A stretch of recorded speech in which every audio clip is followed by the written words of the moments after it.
Bismillahirrahmanirrahim. Allahumma salli ala Muhammadin wa ala ali Muhammadin kama sallaita ala Ibrahim wa ala ali Ibrahim innaka Hamidum Majid. Allahumma barik ala Muhammadin wa ala ali Muhammadin kama barakta ala Ibrahim wa ala ali Ibrahim innaka Hamidum Majid. Assalamu alaikum everyone. Welcome back to my channel. In this video I will show you how to write a beautiful name tuaha with qalam and double pencils. So let's start.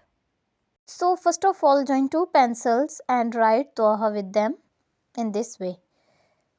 And now after that, we will move ahead, and by taking qalam and the black ink, we will write tuaha with them.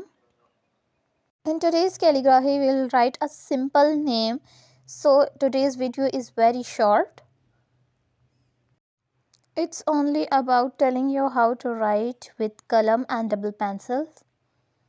Hope you like this video, and if you don't have subscribed my channel, then subscribe my channel, and if you have any question, then tell me in comment. I will give you the answer of your questions in my next video.